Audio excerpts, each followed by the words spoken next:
Hello friends, हमारा आज का टॉपिक है आरजीयू प्रोसीजर। आरजीयू की अगर फुल फॉर्म की हम बात करें तो होती है रेट्रोग्रेड यूरेथ्रोग्राम, या हम इसको सिस्टो यूरेथ्रोग्राम भी बोलते हैं। अब यहाँ पे यूरेथ्रोग्राम का मतलब है कि हम यहाँ पे जो रेडियोग्राफी करने वाले हैं वो यूरेथ्रा की करेंगे। किसकी करेंगे? यूरेथ्रा की। अब ये यूरेथ्रा हमारे पास में एक ट्यूब लाइक स्ट्रक्चर होता है जिसका काम क्या होता है? यूरिन का पास आउट करना फ्रॉम द बॉडी। मतलब कि ये यूरिन कैरी करता है फ्रॉम द ब्लैडर, ब्लैडर से यूरिन को लेगा और उसको क्या करेगा? बॉडी के बाहर क्या कर देगा? एक्सक्रीट करवा देगा, पास आउट करवा देगा। अब यहाँ पे हमारे पास में रेट्रो का क्या मतलब है? रेट्रो का मतलब होता है रिवर्स या बैक फ्लो। मतलब कि हमारे पास में क्या होता है, जो यूरिन होता है वो हमारा ब्लैडर से यूरेथ्रा में, यूरेथ्रा से बाहर आता है। लेकिन अब हम यहाँ पे क्या करने वाले हैं कि इस प्रोसीजर के अंदर पे हम कंट्रास्ट देंगे रिवर्स, मतलब बाहर से अंदर की तरफ हम इसके अंदर पे कंट्रास्ट देंगे और जो भी यूरेथ्रा की एबनॉर्मलिटी होगी, पैथोलॉजी होगी, उसको हम फिल्मिंग के थ्रू जो है रेडियोग्राफी के थ्रू हम यहाँ पे क्या करने वाले हैं? देखने वाले हैं। तो इस प्रोसीजर के अंदर पे हम डिटेल में डिस्कस करेंगे क्या इसका इंडिकेशन होगा, क्या कॉन्ट्रा इंडिकेशन होगा, इक्विपमेंट्स क्या होंगे, कैसे हम इसका प्रोसीजर करेंगे और फिल्मिंग क्या होगी, वो सारी चीज़ों पर हम डिटेल में डिस्कस करेंगे। तो हम स्टार्ट कर लेते हैं इसके इंट्रोडक्शन से। तो इसका इंट्रोडक्शन है रेट्रोग्रेड यूरेथ्रोग्राफी, आरजीयू जो प्रोसीजर हम इसको कह रहे हैं, it is a specialised radiological procedure used to visualise the urethra. मतलब कि इस प्रोसीजर के अंदर पे हम क्या कर रहे हैं? विजुअलाइज कर रहे हैं किसको? यूरेथ्रा को। ठीक है, यूरेथ्रा की एबनॉर्मलिटी, यूरेथ्रा की पैथोलॉजी हम इस प्रोसीजर के अंदर पे देख रहे हैं। यूरेथ्रा हमारे पास में क्या है? The tube that carry urine from the bladder to the outside of the body. मतलब जो हमारे पास में यूरेथ्रा होता है, ये हमारे पास में हमारा क्या है? ये यूरेथ्रा है। ठीक है, हाँ, तो ये हमारे पास में यूरेथ्रा है। यूरेथ्रा का काम क्या है? ये यहाँ से जो ब्लैडर है हमारे पास में, ब्लैडर से यूरिन आता है, वो क्या करता है? हमारी बॉडी से पास आउट इसको करवा देता है। This procedure is perform in male. ये जो प्रोसीजर हमारे पास में होता है मेनली परफॉर्म किया जाता है किसके अंदर पे? मेल्स के अंदर पे। मेल के यूरेथ्रा की एबनॉर्मलिटी यहाँ पे क्या करते हैं हम? इस प्रोसीजर के अंदर पे हम मेनली क्या करते हैं? देखते हैं। उसके बाद में हमारे पास में इसके इंडिकेशन के, इस प्रोसीजर के क्या क्या इंडिकेशन है, मतलब इस प्रोसीजर को हम कब कब परफॉर्म कर सकते हैं, कौन से साइन एंड सिम्टम्स होंगे जिस टाइम पे हम इसको क्या कर सकेंगे? प्रोसीजर को कर सकेंगे, क्या पैथोलॉजिकल डिमोन्स्ट्रेशन होंगे। तो हमारे पास में सबसे पहले है यूरेथ्रल स्ट्रिक्चर्स। क्या है हमारे पास? Urethral strictures. यूरेथ्रल स्ट्रिक्चर्स की अगर हम बात करें तो मतलब कि हमारे पास में यूरेथ्रा के अंदर पे नैरोइंग आ जाना। क्या आ जाना? नैरोइंग आ जाना। यूरेथ्रा जो है, यूरेथ्रा का जो हमारे पास में उसका ल्यूमेन है, ठीक है ना, जो उसका डायमीटर है, अगर उसके अंदर पे नैरोइंग आ जाए, वो किसी भी वजह से हो सकती है, हो सकता है वो आउटर सरफेस की वजह से हो, ठीक है ना, मसल्स में स्वेलिंग होने की वजह से, या किसी भी वजह से वहाँ पे कोई एबनॉर्मल मास की ग्रोथ हो सकती है, या कुछ भी हो सकता है, उसकी वजह से अगर वहाँ पे क्या है इस नैरोइंग आ जाती है, तो उसके लिए भी हम क्या करते हैं? आरजीयू प्रोसीजर को परफॉर्म करते हैं।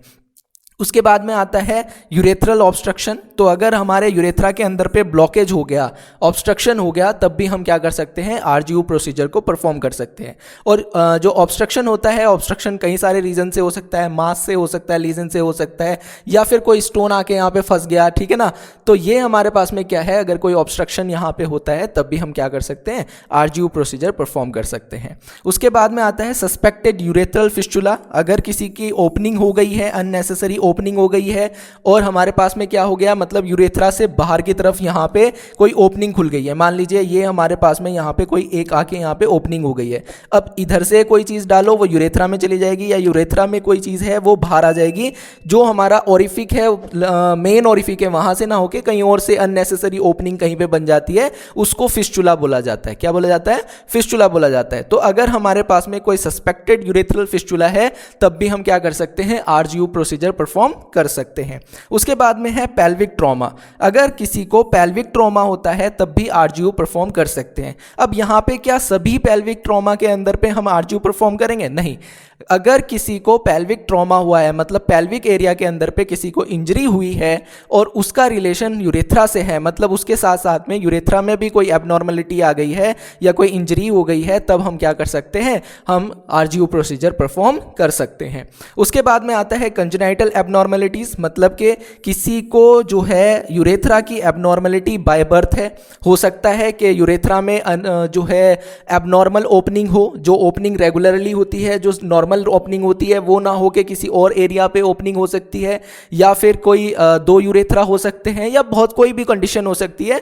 वो बचपन से बाय बर्थ अगर किसी को कंडीशन है या ओपनिंग है ही नहीं, ठीक है, तो इस कंडीशन के अंदर पे क्या करेंगे हम, यूरेथ्रा का क्या करेंगे, आरजीयू प्रोसीजर कर सकते हैं। उसके बाद में आता है यूरेथ्रल डाइवर्टिकुलाई, मतलब कि अब ये हमारे पास में क्या करेगा, एक अलग से पैच बना लेगा। मतलब ये देखो यहाँ पे यूरेथ्रा इस तरीके से आ रहा है ना, अब ये ऐसे ना होके यहाँ पे क्या होगा, कोई पैचेस इस तरीके का यहाँ पे कोई पैच बना लेगा।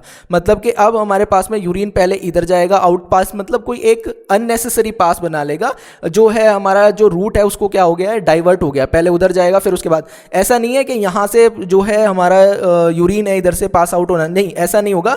मतलब आएगा, इसके अंदर पे पाउच लाइक स्ट्रक्चर बन जाएगा, उसके बाद यूरिन इसमें आएगा और फिर यहाँ से बाहर निकल के आ जाएगा। अगर ऐसी कोई कॉम्प्लिकेशंस आ रही है तो उसको कहा जाता है डाइवर्टिकुलाई। अगर किसी को डाइवर्टिकुलाई है यूरेथ्रा के अंदर, तब भी हम क्या कर सकते हैं, आरजीयू प्रोसीजर को परफॉर्म कर सकते हैं। तो ये हमारे पास में कुछ इसके इंडिकेशन है, जिस इंडिकेशन के बेस पे हम क्या कर सकते हैं, अपना आरजीयू प्रोसीजर परफॉर्म कर सकते हैं।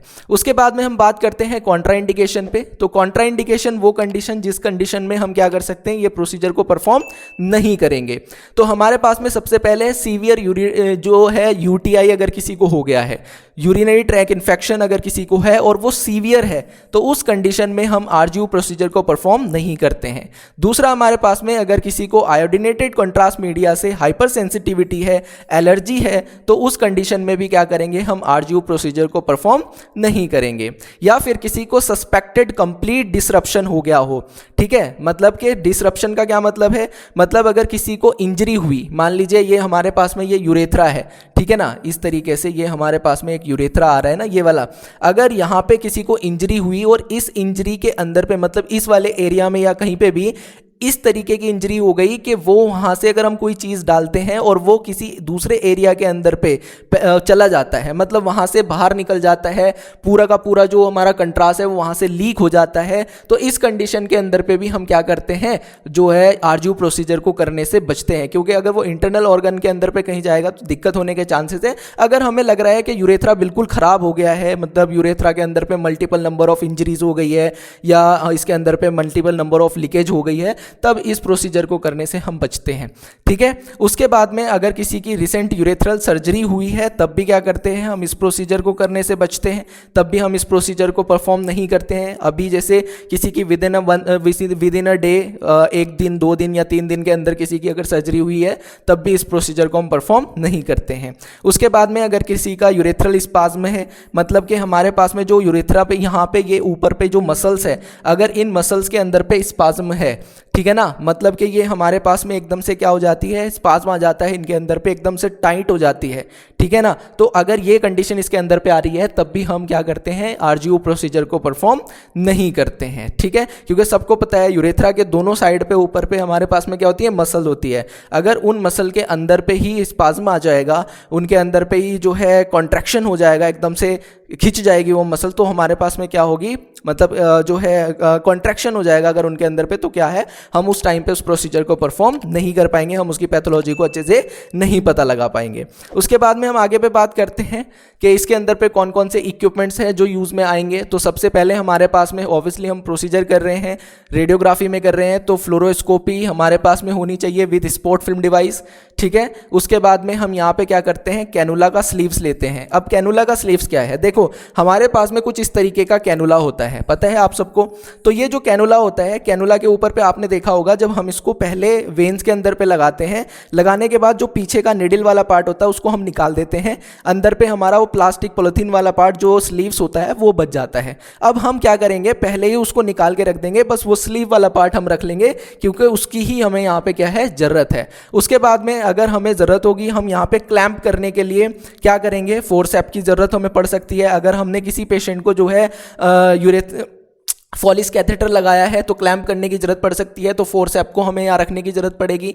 उसके बाद में एंटीसेप्टिक सॉल्यूशन, क्योंकि हमें यहाँ पे क्या करना है, जो यूरेथ्रा है या हमारा जो पेनिस है उसका जो ओपनिंग है उसको हमें क्लीन करने की आवश्यकता है, तो इस वजह से एंटीसेप्टिक सॉल्यूशन की आवश्यकता यहाँ पड़ेगी। लोकल एनेस्थीसिया की रिक्वायरमेंट हमें होगी, ठीक है, क्योंकि हमें क्या करना है, शुरू में जब हम पेशेंट को वहाँ पे कुछ डालने, जेली वगैरह कुछ हमें रिक्वायरमेंट होगी, क्योंकि वहाँ पे हमें जब पेशेंट के यूरेथ्रा के अंदर पे हमने या तो जो है स्लीव्स को डालना है या हमारा फॉलिस कैथेटर अगर हम उसको डाल रहे हैं तो हमारे पास में क्या है, वहाँ पे पेशेंट को डिस्कम्फर्ट हो सकता है, तो इस वजह से हमें लोकल एनेस्थीसिया की रिक्वायरमेंट होगी। जो सिरिंज है, सिरिंज से हम यहाँ पे कंट्रास्ट देंगे। ग्लव्स की रिक्वायरमेंट होगी, क्योंकि हम क्या कर रहे हैं, हाथ से उस प्रोसीजर को परफॉर्म करेंगे, तो ऑब्वियसली हमें ग्लव्स की रिक्वायरमेंट होगी। स्टेराइल टॉवल की हमें यहाँ पे रिक्वायरमेंट होगी स्टेराइल करने के लिए। उसके बाद में गॉज की हमें यहाँ पे जरूरत होगी और स्लाइन की हमें यहाँ पे जरूरत होगी क्लीन करने के लिए, ठीक है, या हम फ्लश भी इससे कर सकते हैं। तो ये इक्विपमेंट्स है हमारे पास में, जिन इक्विपमेंट्स की हमें यहाँ पे क्या है, इस आरजीयू प्रोसीजर के अंदर पे रिक्वायरमेंट्स है। आगे पे हम बात कर लेते हैं कि हमारे पास में जो कंट्रास्ट है, वो कंट्रास्ट हम यहाँ पे कौन सा यूज करेंगे। तो हम यहाँ पे जो कंट्रास्ट यूज करते हैं वो होता है हमारे पास में water soluble iodinated contrast media हम यहाँ पे यूज करेंगे, और क्वांटिटी हमारे पास में होती है 15 to 20 ml। कितनी होती है? 15 to 20 ml कंट्रास्ट मीडिया हम यहाँ पे क्या करते हैं, यूज में लाते हैं। और ये जो कंट्रास्ट मीडिया हम यहाँ पे यूज कर रहे हैं, जरूरत हमें ये होती है कि हमारे पास में जो कंट्रास्ट मीडिया यूज हो वो हमारे पास में 350 मिलीग्राम आयोडीन पर ml होना चाहिए, ठीक है, मतलब इसका जो कंसंट्रेशन है वो हमारे पास में इतना होना चाहिए। तो यहाँ पे हमारे पास में हम जो है, ये हमारे पास में कंसंट्रेशन हमें लो ऑस्मोलर कंट्रास्ट मीडिया के अंदर पे देखने को मिलता है, लेकिन इससे भी कम हमारे पास में आइसोस्मोलर कंट्रास्ट मीडिया होता है, हम वहाँ पे वो यूज़ कर सकते हैं। तो जैसे हमारे पास में यहाँ पे हम आयोहेक्सोल ओमनीपैक कंट्रास्ट मीडिया यहाँ पे यूज़ कर सकते हैं, आइसोव्यू कंट्रास्ट मीडिया हम यहाँ पे यूज़ कर सकते हैं, वीसी पैक हम यहाँ पे यूज़ कर सकते हैं, यूरोग्राफीन जो हमारे पास में है वो हम यहाँ पे यूज़ करेंगे, लेकिन जो कंट्रास्ट की क्वांटिटी होगी वो हमारे पास में कितनी होनी चाहिए, 15 to 20 ml कंट्रास्ट मीडिया हम यहाँ पे क्या करेंगे, यूज में लाएंगे, ठीक है। उसके बाद में हम आगे पे बात कर लेते हैं। आगे हमारे पास में हमारी पेशेंट की क्या प्रिपरेशन है। तो इस प्रोसीजर को परफॉर्म करने के लिए हमें कोई स्पेशल प्रिपरेशन की रिक्वायरमेंट नहीं होती है। जैसे आईवीपी का प्रोसीजर हमने किया था तो उसके अंदर पे हमने लैक्सेटिव पेशेंट को दिया था, और भी हमने जो है उसकी कुछ स्पेशल प्रोसीजिंग की जो है प्रिपरेशन हमने पेशेंट की करी थी, लेकिन यहाँ पे कोई हमें क्या है, कोई स्पेशल प्रिपरेशन की कोई रिक्वायरमेंट नहीं है।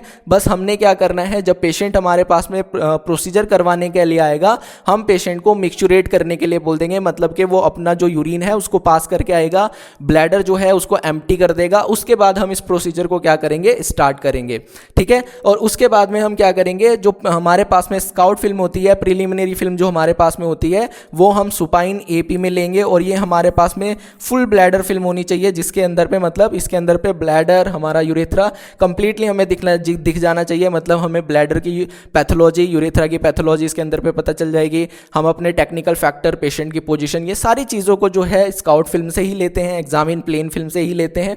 तो ये सारी की सारी चीज़ों को हम क्या करते हैं, इस प्रोसीजर के अंदर पे यहाँ पे क्या कर लेते हैं, इस तरीके से हम इसकी प्रिपरेशन, इस तरीके से हम इसकी स्काउट फिल्म यहाँ पे ले लेंगे। उसके बाद में हम स्टार्ट करेंगे हमारा प्रोसीजर। क्या करेंगे, प्रोसीजर की क्या टेक्निक होगी, नेक्स्ट वीडियो के अंदर हम उसको डिटेल में बात करेंगे। हमारे पास में आज आरजीयू प्रोसीजर के वीडियो के अंदर पे इतना ही। Thank you very much. Please subscribe my channel.